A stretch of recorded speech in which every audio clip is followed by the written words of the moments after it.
Um único litro de combustível JP-5, o sangue que corre nas veias de um caça FA-18 Super Hornet, custa hoje aproximadamente $4. Um único porta-aviões da classe Nimitz, o coração de aço de um Carrier Strike Group americano, consome mais de 2 milhões de litros desse combustível por dia, apenas para manter suas operações aéreas em ritmo de combate. Estamos falando de 8 milhões de dólares diários, mais de 40 milhões de reais, queimados apenas para manter os anjos da morte no ar. Agora, multiplique isso pela escolta de destroyers, cruzadores e submarinos, cada um com sua sede insaciável por energia, munição e manutenção. O custo para projetar uma cidade flutuante de poder militar, a milhares de quilômetros de casa, ultrapassa facilmente a marca de $1 bilhão por semana. É uma cifra que o cérebro humano mal consegue processar. Uma montanha de dinheiro que poderia reconstruir uma cidade inteira. Por que uma nação gastaria essa fortuna para posicionar essa força letal a poucos quilômetros da costa de um país falido? A resposta não está na filantropia. A resposta está na engenharia da aniquilação. E o alvo dessa engenharia, o epicentro de uma guerra invisível que já começou, está prestes a sentir o impacto de cada centavo desse investimento. O que essa matemática da força tem a ver com o Brasil? Tudo, porque o colapso que essa frota irá precipitar não termina em Caracas. Ele começa lá, e a onda de choque foi projetada para varrer o continente, atingindo em cheio o coração do sistema que declarou guerra à nossa soberania. A ameaça que paira sobre o Caribe não é apenas sobre um ditador. Nicolás Maduro é um peão descartável, um sintoma grotesco da verdadeira doença. A presença intimidadora da Quarta Frota dos Estados Unidos, reativada por Donald Trump com o propósito específico de patrulhar o nosso quintal, é o primeiro movimento de uma operação de desinfecção continental. O verdadeiro alvo, o cérebro por trás da marionete de Miraflores, é a organização criminosa transnacional, conhecida como Foro de São Paulo. É essa a estrutura que, por décadas, tem operado nas sombras, tecendo uma teia de corrupção, narcotráfico e subversão ideológica com um único objetivo: transformar a América Latina em um bloco cativo, um vassalo dócil a serviço de seus mestres globais. E o mestre que hoje paga a conta, que financia a degeneração e que mais lucra com a nossa fraqueza, tem nome e endereço: o Partido Comunista Chinês. Pequim viu no foro a ferramenta perfeita, o seu exército de procuração para conduzir uma guerra híbrida contra a influência americana e, principalmente, para saquear os nossos recursos estratégicos. A Venezuela, sob o comando do foro, tornou-se o seu posto avançado, uma bomba de gasolina particular e uma base de operações para espalhar o caos. Cada bairro que afunda em Maceió pela extração predatória de salgema, cada grama de nióbio contrabandeada para fora do Brasil, cada porto que entregamos em concessões suspeitas, tudo se conecta a essa grande estratégia. A queda de Maduro não é, portanto, um ato isolado. É o corte da principal artéria financeira e logística que alimenta a serpente. É o início do desmantelamento da infraestrutura inimiga em nosso hemisfério. Uma ação de força bruta para garantir que a soberania do Brasil e das Américas não seja leiloada em Pequim. O que está em jogo é se o futuro dos nossos filhos será decidido por nós ou por burocratas de um regime totalitário do outro lado do mundo. Para entender a escala da operação inimiga, precisamos olhar os mapas e seguir o dinheiro. A engenharia do mal é metódica e assustadoramente eficiente. A China, sob o disfarce da iniciativa Belt and Road, não está construindo pontes, está forjando correntes. A dívida da Venezuela com a China ultrapassa a marca dos $60 bilhões. Uma dívida impagável, que não foi projetada para ser paga com dinheiro, mas com petróleo, com ouro e, acima de tudo, com submissão geopolítica. Análises de inteligência naval mostram um fluxo constante de petroleiros venezuelanos realizando transferências ship-to-ship em águas internacionais para navios chineses, uma manobra para contornar sanções e garantir que o fluxo de recursos que financia a máquina de guerra de Pequim nunca pare. Em troca, A China envia tecnologia de vigilância, equipamentos de repressão e assessores militares que ensinam a Guarda Nacional Bolivariana a esmagar seu próprio povo. Mas a matemática vai além. O Foro de São Paulo atua como o gerente regional dessa colonização.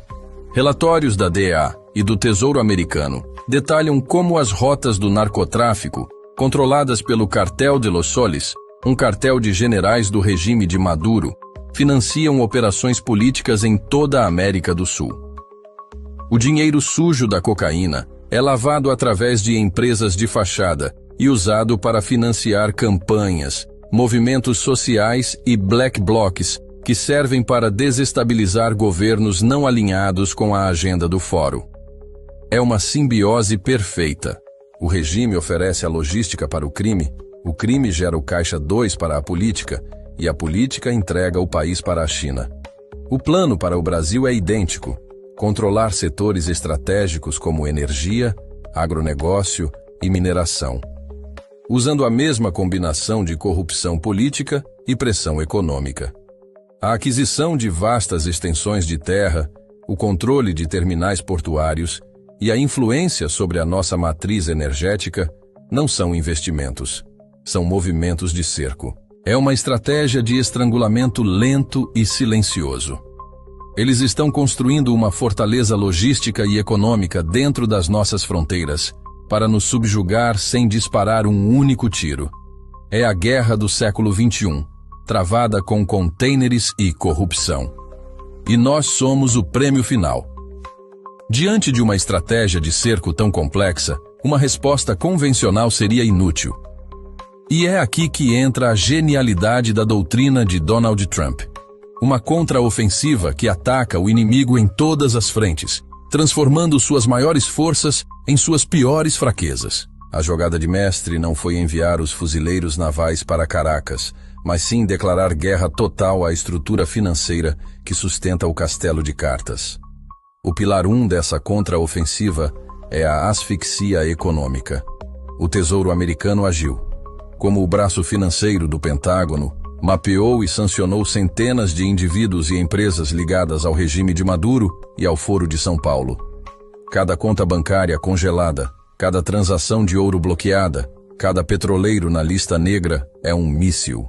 Um míssil Tomahawk disparado contra o cofre do inimigo. Eles cortaram o fluxo de dólares que permitia aos generais corruptos manter a lealdade de suas tropas.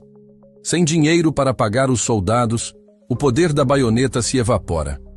O pilar 2 é a guerra jurídica e diplomática.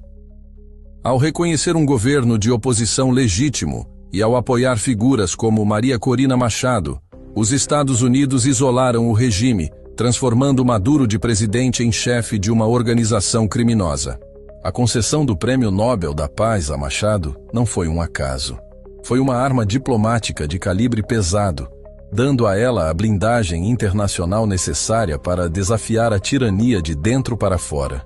E ela soube a quem agradecer. Dedicando a honraria a Trump, o único líder global que moveu peças reais no tabuleiro. O pilar 3, e o mais visível, é a intimidação militar calculada. A constante presença da Quarta Frota e os sobrevoos de aeronaves de reconhecimento. Os exercícios militares conjuntos com nações aliadas como a Colômbia e o Brasil enviam uma mensagem inequívoca. Nós sabemos onde vocês estão, sabemos o que vocês estão fazendo e temos a capacidade de transformar seu mundo em um inferno, em menos de 48 horas. Esta não é uma ameaça de invasão, é uma demonstração de capacidade. É uma forma de dizer aos generais venezuelanos: o tirano de vocês não tem para onde fugir. Abandonem o navio que afunda. Enquanto podem, ou afundem com ele. O legado de Trump é exatamente este. Entender que a verdadeira força não está apenas em usar o poder militar, mas em integrar o poder econômico, diplomático e militar em uma sinfonia de pressão implacável. Quebra a vontade do inimigo antes mesmo que o primeiro tiro precise ser disparado. As consequências dessa contraofensiva multidimensional já reverberam pelos corredores do poder inimigo, gerando uma onda de pânico, humilhação e paranoia que se espalha como um vírus. Em Caracas, o desespero não é mais apenas palpável, Ele se tornou a atmosfera, que todos respiram no Palácio de Miraflores. Maduro, visivelmente inchado e com os olhos de quem não dorme há dias, ordena exercícios militares que são a mais pura expressão do teatro do absurdo. Tanques T-72, de fabricação soviética, soltando fumaça preta. E com esteiras rangendo, desfilam por avenidas vazias, não para intimidar um inimigo externo, mas como uma tentativa desesperada de intimidar seu próprio círculo de poder. É uma performance para suas próprias câmeras, um show de força patético para os generais, que ele sabe que o trairão na primeira oportunidade. Cada movimento de tropa não é uma manobra estratégica, mas um teste de lealdade. Fontes de inteligência no terreno, corroboradas por interceptações de sinais, pintam um quadro de colapso interno absoluto. As deserções não são mais um gotejamento, mas uma hemorragia. Batalhões inteiros posicionados na fronteira com a Colômbia estão operando com menos de 40% de seu efetivo. Os soldados rasos, recebendo salários que não compram 1 quilo de farinha, simplesmente abandonam seus postos durante a noite, derretendo-se na paisagem para se tornarem refugiados. Mas o verdadeiro pânico está nos escalões superiores. Oficiais de alta patente cujas famílias vivem vidas de luxo em Miami e Madrid estão em uma corrida contra o tempo, usando canais clandestinos e intermediários para negociar sua rendição com contatos americanos. Eles oferecem informações, a localização de depósitos de mísseis, as senhas das contas do narcotráfico, tudo em troca de um lugar seguro. No novo regime que sabem que está por vir. O Cartel de Los Soles, a outrora monolítica organização de generais traficantes que era a espinha dorsal financeira do regime, está em guerra civil, com as rotas de lavagem de dinheiro sancionadas. E os ativos no exterior congelados, o fluxo de caixa secou. A lealdade comprada com dólares do narcotráfico evaporou. Agora, facções rivais se matam em disputas por pistas de pouso clandestinas e pelo controlo dos poucos carregamentos que ainda saem.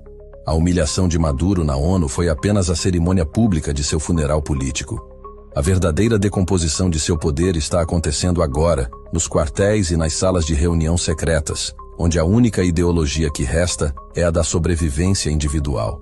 Mas a onda de choque não para na fronteira venezuelana. Em Havana, o pânico tem o cheiro de diesel e o som do silêncio dos geradores desligados.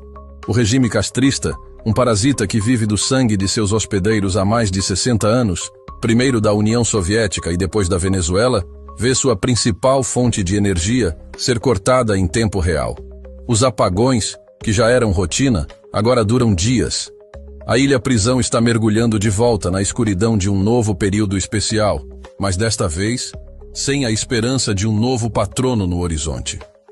O colapso da Venezuela não é apenas um problema econômico para Cuba, é uma crise de segurança existencial. Sem o petróleo de Maduro, o regime não consegue manter seus aparatos de repressão funcionando, não consegue mover suas tropas, não consegue sequer manter as luzes acesas nos centros de tortura da G2. A queda de Caracas precipita inevitavelmente a queda de Havana. Contudo, o epicentro do terremoto geopolítico está em Pequim. Lá, o pânico não é expresso em gritos, mas em um silêncio gélido dentro dos salões do complexo de Zhongnanhai. Para o Partido Comunista Chinês, o cenário é um desastre estratégico e financeiro de proporções catastróficas. Os mais de 60 bilhões de dólares que eles despejaram na Venezuela não foram um empréstimo, foram o pagamento adiantado pela escritura de um país. Eles compraram campos de petróleo, minas de ouro e coltan, terminais portuários e, o mais importante, uma base de operações militares e de inteligência a menos de 2.000 quilômetros da Flórida. Era para ser seu porta-aviões particular e inafundável nas Américas. Agora, assistem, impotentes, enquanto esse ativo de 60 bilhões de dólares vira pó. Analistas do Ministério da Segurança do Estado que garantiram a estabilidade do regime de Maduro estão sendo expurgados. Diplomatas que teceram os acordos leoninos estão sendo investigados por falhas de inteligência. A humilhação de Pequim é monumental porque expõe a falha fundamental em sua estratégia de poder global. Eles, que se projetam como mestres da guerra híbrida e da paciência estratégica, foram superados, flanqueados e neutralizados em seu próprio jogo por uma doutrina de poder americana mais inteligente, mais ágil e mais implacável. Eles apostaram a credibilidade de sua expansão global em um cavalo manco e agora o mundo inteiro assiste enquanto o cavalo é abatido. E para o Foro de São Paulo, o cérebro da operação de desestabilização regional, a queda de seu principal centro de comando, controle e finanças, é um golpe na medula espinhal. A estrutura inteira está em paralisia. O dinheiro que financiava institutos, sindicatos, movimentos sociais e campanhas políticas em todo o continente, canalizado e lavado através da PDVSA, simplesmente parou de chegar. O desespero se espalha como fogo em seus membros, que agora sabem que o escudo protetor de um regime amigo foi quebrado. A justiça, antes uma ameaça distante, agora está batendo à porta. A pergunta que circula em cada reunião secreta, de Brasília a Buenos Aires, não é mais como avançamos, mas sim, quem de nós será o próximo a cair? A batalha invisível pela alma e pela soberania das Américas acaba de ser brutalmente exposta à luz do dia. O que você testemunhou neste dossiê não foi apenas a crônica da queda de um ditador de opereta. Foi a revelação de uma complexa e fria guerra de inteligência, de poder econômico cirúrgico e de estratégia militar implacável, projetada com um único propósito: arrancar pela raiz o câncer metastático do Foro de São Paulo e cortar os tentáculos de seus patrocinadores globalistas em Pequim. A força espetacular e a precisão da contra-ofensiva americana, uma sinfonia de poder orquestrada sob a doutrina de Trump, é a prova cabal de que a tirania e a traição podem, de fato, construir impérios sobre a areia da corrupção e do medo. Mas esses impérios sempre e inevitavelmente desmoronam diante da força da determinação, da coragem e do poder real. O inimigo, que por anos operou com a arrogância de quem se julga intocável nas sombras da diplomacia e da subversão, agora está exposto, enfraquecido, humilhado e caçado. O pânico deles é o combustível da nossa determinação. A vitória, portanto, não está apenas no horizonte. Ela está sendo forjada agora, neste exato momento, peça por peça, a cada sanção que é aplicada, a cada conta bancária que é congelada, a cada movimento de frota que restringe o espaço de manobra do adversário. Mas entenda de uma vez por todas, esta guerra decisiva pelo nosso futuro não é travada apenas com porta-aviões, satélites espiões e operadores das forças especiais. A frente de batalha mais crítica, a trincheira onde o destino do Brasil será decidido, é aqui, agora, nesta plataforma digital. O inimigo, derrotado no campo da força bruta, aposta sua sobrevivência em sua última arma, a guerra da informação. A máquina de propaganda deles trabalha 24 horas por dia para fabricar narrativas, para inverter a verdade, para chamar a tirania de democracia e a libertação de imperialismo. Eles prosperam na confusão, na apatia e, acima de tudo, na ignorância do povo. Nosso dever sagrado como patriotas, como sentinelas da nação, é destruir essa ignorância. A arma mais poderosa nesta fase do conflito não é um míssil. É a verdade embalada para impacto. Cada um de vocês que assiste a este canal não é um mero espectador. Você é um soldado na linha de frente desta guerra. Compartilhar este dossiê não é um ato trivial. É uma operação de contra-inteligência. Enviar este vídeo para cada contato, para cada grupo de família, para cada rede social, é armar mais um brasileiro com o conhecimento do que realmente está em jogo. Cada like é um avanço. Cada inscrição é o fortalecimento de nossa trincheira. Vença a guerra da informação. Destrua a narrativa do inimigo. Alerte mais um patriota. A hora é agora.